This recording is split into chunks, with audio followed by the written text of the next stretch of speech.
Good morning, all of you on the West Coast. Good afternoon, all of you on the East Coast. My name is Tom Batchelder, Director of Sales Innovation for the Council. Sounds like everyone can see my slides and hear me, which is nice. There were 250 of you who were actually signed up for the webinar. So we have lots of you all across the country. This is a very kind of simple, easy to apply topic that I find oftentimes we either don't do well or don't do at all. So my job is to bring a couple of new thoughts, a couple of new ideas. Today's topic is a little more tactical.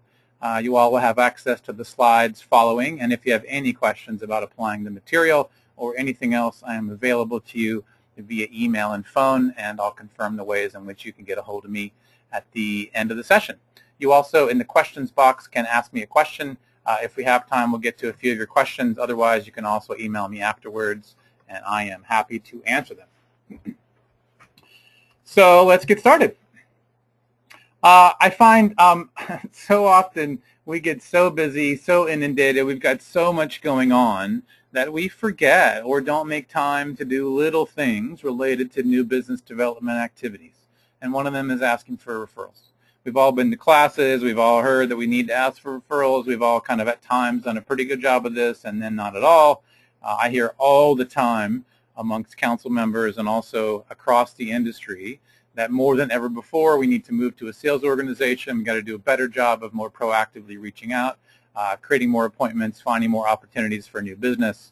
I find that folks that already know us or people that already know us that introduce us to other people are obviously one of the easiest ways to get new business. Oftentimes we don't have a process for it, we don't have an approach, or we avoid it for a number of different reasons. So today I'm just going to give you a couple of little tips and tools and also some tangible templates that hopefully either A, remind you of what you already know and challenge you and your team to do a little more of it, or B, remind you or give you some tips as relates to your process and approach to that. What I love about this picture right here is if you look at this guy's phone, it's like this giant brick of a phone. So obviously this picture isn't very updated. Okay. We're here to kind of talk about how to better capitalize and more consistently get referrals from people that you know and turn them into prospecting conversations. Pretty simple, right? Pretty straightforward. Talk a little bit about why you don't ask, paint a quick picture of what you're looking for, give you some templates to get and convert introductions. I'm going to give you a couple of ideas for leveraging LinkedIn. It's also a larger conversation that I'm happy to have moving forward as far as how to leverage that kind of professional social media. So why don't we ask, right? So we're all human beings, no matter how successful and no matter how confident we are. I find that oftentimes, you know, what I hear and also have experienced in my world is that we don't ask because we're afraid of looking like somehow we need the business or that we look weak in any way, shape, or form. Or we don't ask because for whatever other reason it's uncomfortable, we don't quite know what to say. I just find there's something that feels kind of a little bit awkward or discomforting about it for most people, not for all. One of the phrases that I hear a lot is someone will say, you know, I'm always looking for referrals. I don't really love that phrase because it just sounds like, well, you're always looking for referrals, which is kind of obvious, A, and then B, doesn't necessarily put you in an optimal position of strength. So noticing what's uncomfortable about it and why we don't ask, from my perspective, is an important first step before we kind of launch into doing a better job of it. A lot of you kind of know me or have worked with me or have seen me talk or sat in on a webinar, and you know that I'm obsessed with language. I'm obsessed with the little details of how we write a good email, how we facilitate a good conversation, how we talk about what it is that we do and what it is that we're looking for more of. So a lot of this will be specifically about some of the languaging, right? So when we're asking for referrals, oftentimes we assume that people that know us, or even the folks that do business with us, know exactly all of what we do and know exactly what we're looking for. So from my perspective, just considering to keep it simple, but also not assume, right? So finding a way to create some contrast, just some very specific ways in which, you know, what we're looking for, what do we do, speak of it in real-time human talk. Whenever I'm having conversations with folks about their value proposition, especially in the industry, sometimes we get way too conceptual, and way too kind of smart about it. That's hard for people's simple old brain to process. Paint a quick picture of what you're looking for, be uncomfortably specific, and then also, you know, a lot of you have heard my frame around pain, opportunity, and open to.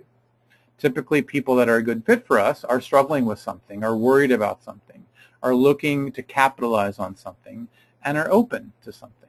So as you're looking at kind of how you paint a profile of what you're looking for and how to ask for referrals and how to make it easy for people to understand what you're looking for and think of someone that they might know, be a little more specific.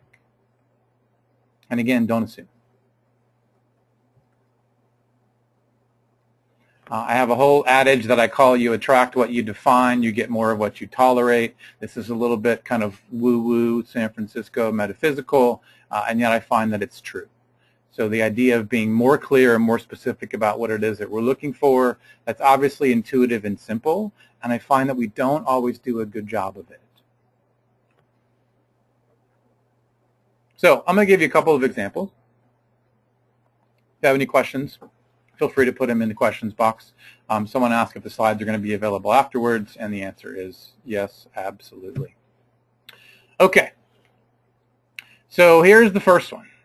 A lot of times we're having a lunch with someone that we know or a client of ours, or we're having a meeting with the client, which is a great time in certain situations to tee up the request for or to plant the seed that we're looking for referrals. It's sometimes uncomfortable because we kind of have a dual agenda or we don't want to, you know, make it feel weird. One of the ways that I find kind of keeps it a little more clear and also kind of challenges us to remember to do it, or they'll actually even bring it up, is as we're confirming our meeting, our lunch, what have you, that we also let them know, you know, I'm also interested if there's anyone else that you might know. I don't make it a big deal. I don't sound desperate. I give them a really quick sense of what it is that I'm looking for. Let them know we can talk about it when we meet and have a conversation. This is a great way to have someone think about it and have someone give you some sort of a name or contact when you meet, whether it's a lunch, whether it's a meeting in their office or what have you. This also keeps us from avoiding it, which oftentimes we as human beings will avoid having this conversation, especially if we're talking about a number of different things. Again, you can cut and paste this template. Happy to send it to you. Here's another example. So we get a referral, right, and we're trying to reach out, but oftentimes, you know, we don't hear back from them, or they don't quite know what the heck we're talking about, or they don't want to be put off, or they got a bunch going on, or they don't even know who the heck we are. So one of the things that oftentimes you guys have also heard from me is the importance of the subject line in the email these days. So notice that I'm oftentimes using their name and my name or the person who referred me. That'll guarantee that I get their attention, that I actually get it read. So the specifics of the structure of these kinds of emails are designed to disarm people, to not be annoying, to give them a quick sense of who we are and what we do, to not be assumptive from a position of strength. So I have no idea this is something that might be relevant or of interest. The ego mind can think that that's weak. And it's not, I don't know. It's, you know, what I know is we do this. What I know is that Bob thought we might talk. What I don't know is, you know, are you open to have a conversation or does this seem relevant? If you are, here's the next step. Let's schedule a brief phone call. No pressure. At the end of the call, we'll have a pretty good idea if it makes sense to talk further. Now, some in the industry and some kind of, you know, really high-powered, high-ego folks feel like this approach is a little bit weak. I promise you this will get you a significantly higher response rate, get you more yeses, and more scheduled conversations with folks that you're referred to if you follow this kind of structure. This is another example. This is not within the industry, but gives you a quick sense. This one actually uses bullet points to give them a quick snapshot of what it is that we're looking for. This is someone who there's some sort of partnership or relationship with that said they might be open to make a referral. This is a reminder, not assuming that they remember, looking to schedule a brief conversation. Notice in all of my email suggestions, I'm always using phrases like brief call. if you're open to it. Scheduling a brief conversation, no pressure, either way is fine.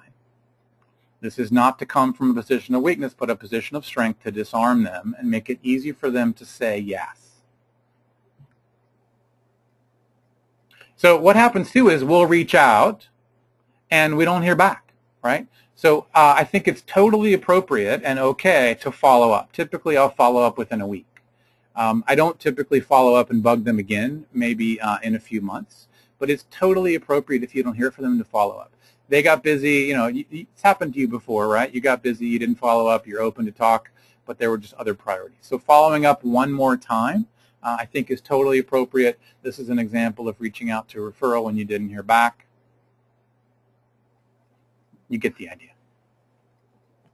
One of the questions was whether you can print a copy of these letters or notes. Absolutely. Feel free to steal these, print them, use them in any way you would like. So this is another example, and you can fill in the blanks of asking for referrals from folks that you know. And from a position of strength to kind of frame, you know, why are we asking, right? So here's one way you can frame it. I'm getting into new business mode and start thinking about 2012. You know me pretty well, wondering if there's anyone that you think I might want to talk to.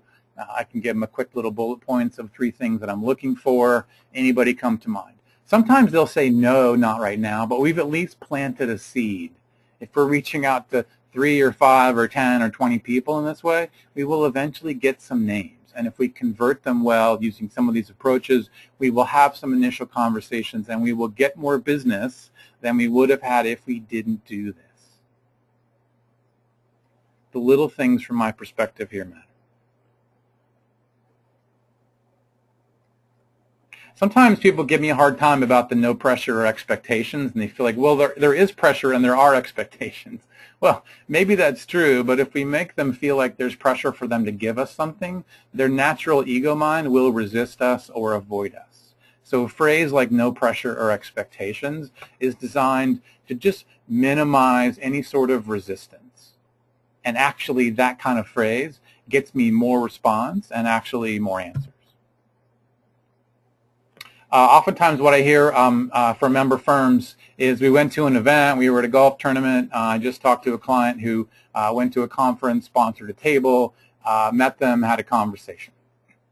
Oftentimes it's a little bit awkward because there wasn't necessarily a really clear next step, or we don't want to be too salesy or pushy about it, but we have a card, so how do we follow up to see if they're open to have a conversation? This is an example of a way to follow up, make the connection, see if they're open to talk about it, see if they were serious or just being nice to us, you know, not being too annoying, but also not being too passive. My whole thing is that oftentimes we create too much pressure, or we're too salesy, or we just get too passive. So we're not being too passive, we're not being too aggressive. From my perspective, this is following a process, being consistent and thoughtful about our language, and seeing if people are open to have a conversation. If we do this consistently over a period of time, this is worth a lot of money. Okay, so again, send me an email. Happy to send you those examples. If you have any questions about those examples, you can also send me an email, and I'm happy to have that conversation. So one of the things that I get asked about a lot these days is about LinkedIn. Now, we could spend about an hour on this, and we're not. Sometimes I find that just doing a couple of little things and leveraging LinkedIn to get new opportunities and or introductions is a really good use of your time. I'm assuming that most of you have an extra 15 or 30 minutes a day you could probably spend on this from a business development standpoint. Oftentimes, I hear about probably 10 to 20% of folks in the industry that are really comfortable with and that use LinkedIn. Others are kind of on it and know they should be, but are not really leveraging or using it, or think it's some sort of Facebook or Twitter kind of thing. This is not Facebook, and this is not Twitter. It's a really good resource for making connections and getting business if you do it in the right way. It's probably got about a shelf life of another year until it's probably a little too much and too inundated with all kinds of crap. But for right now, I think it's a really helpful tool. I have a couple of questions here that I'm going to see if I can answer before we get a little more kind of dialed into LinkedIn. Should the referring party be the door opener or simply be used as a name in direct contact? Well, oftentimes what I'll do is I'll actually ask the person to make an email introduction. What I hate is when someone says, well, let me go check in with the person and see if they're open to talk. Okay, that almost never works, right? And so my suggestion is always, if you're open to it, just make a quick email introduction and then I'll follow up and see if they're open to have a conversation. I promise not to stalk them. And usually they're open to make a brief email intro, and then I can run with it from there. Or sometimes I'll just reach out directly if I have the contact and the person's giving me their blessing.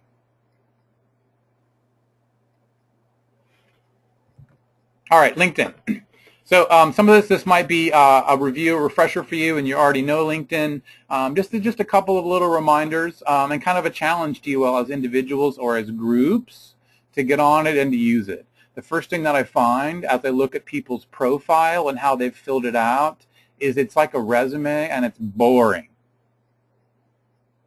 Okay, so one of the first things you can do is, if you look at this yellow button right here, improve your profile. So look at all of the questions related to who you are and what it is that you do and fill it out. You, of course, can have the professional angles of what it is that you do and keep that short and sweet.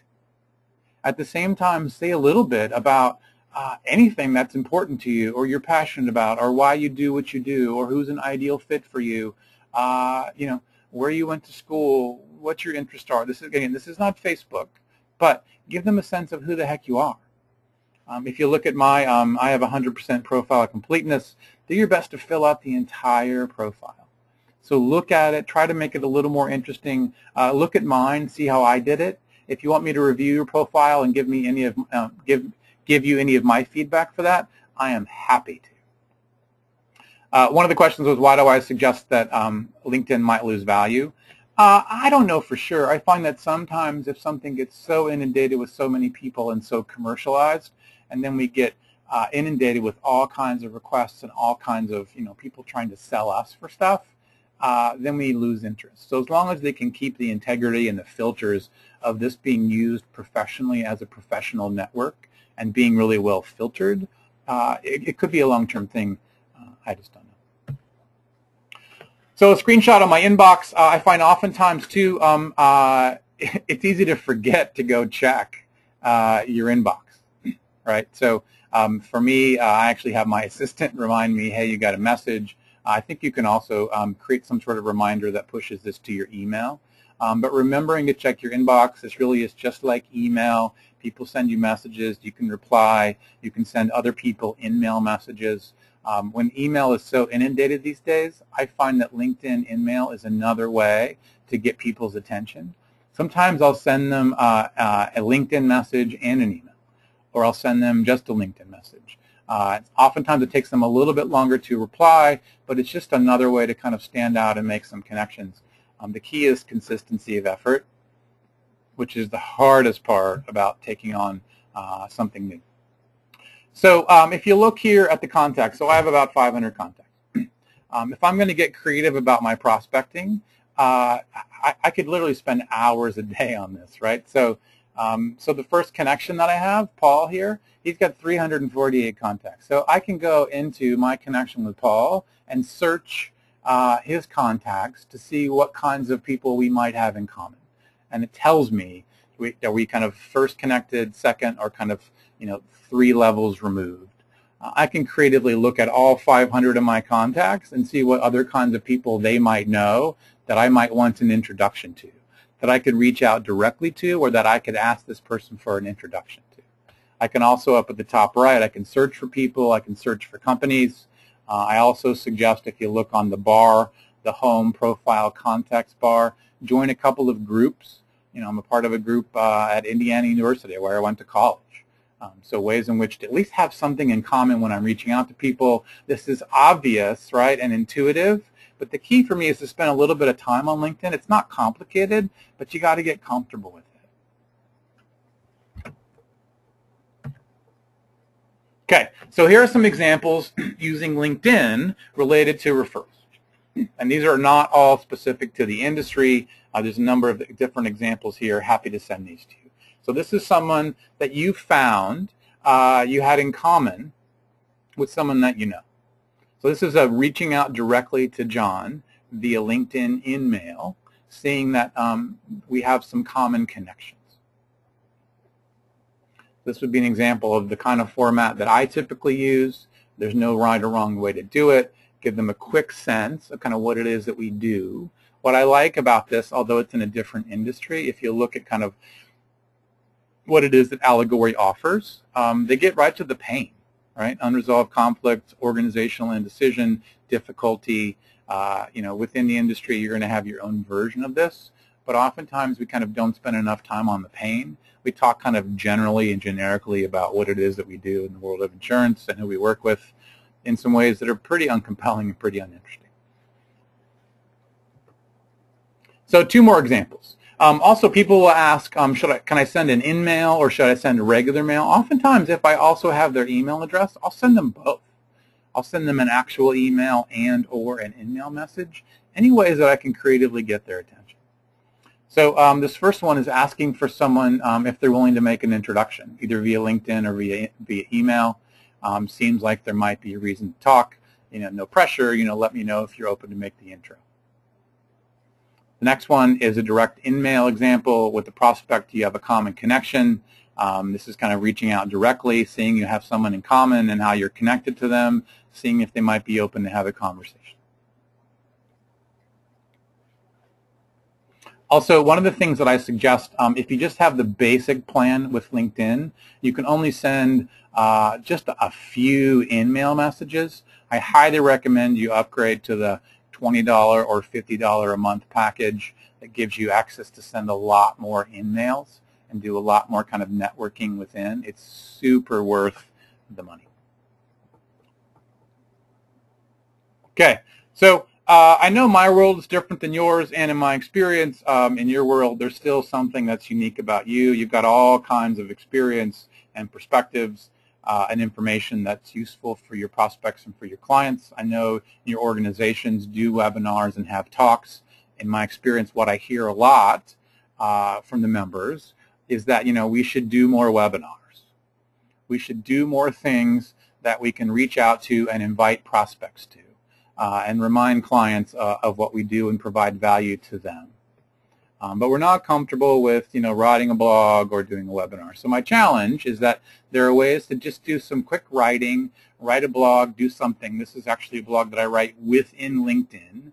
If you want to know more about how to do that, feel free to send me an email, and I'm happy to give you my thoughts or my ideas.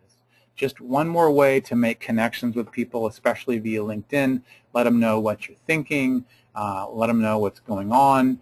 I highly recommend you do more webinars, especially related to reaching out to folks that are prospects. Just something to invite them to remind them that you're here, giving something away of value. I know you know this, and I just hear a lot of people say, we should do more of that.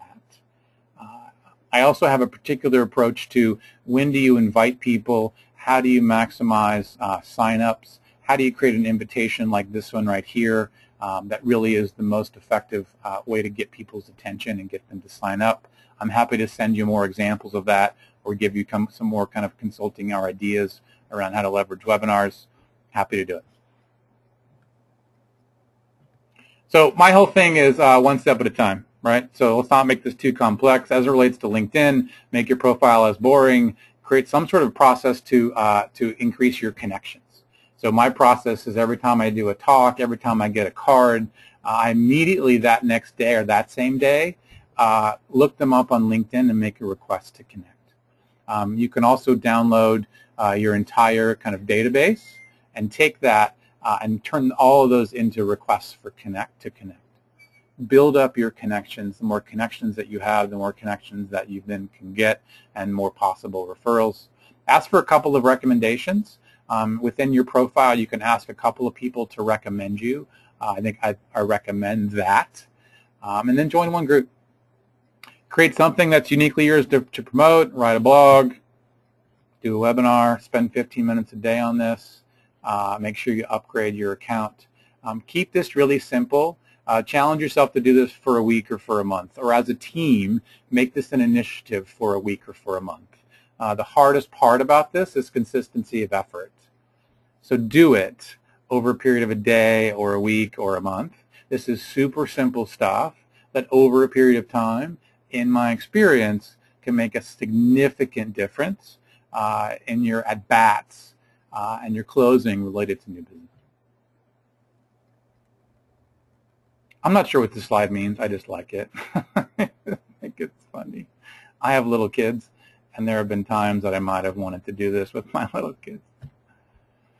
All right, so what do we cover? So why don't we ask Penny a quick picture of what it is that we're looking for. I gave you a number of templates to get and to convert introductions into conversations. Send me an email and I will send those to you. I gave you a few simple ideas for leveraging LinkedIn. You may have some follow-up questions on that. I'm happy to have a conversation around that. So feel free to send me an email. You also have access to my phone number. I am happy to be a resource to you as the Director of Sales Innovation for the Council. My job is to give you some new ideas, some new things to think about that you actually can apply. We are recording this and we'll post this on the Sales Innovation section of the website in the next week. You can also email me directly. On the bottom, you also have my cell phone. You can text me. You can Skype me. By the way, if we're not linked in, one of your first tasks is to link in with me. So go to LinkedIn and make a connection with us. I'm going to stay on the call here for a little bit. So if you have a question you want me to answer in the questions box, let me know. Send me an email. Hopefully there was something in here that had value for you all. And I hope you all have a great Thanksgiving and a good day. And I'll talk to you soon.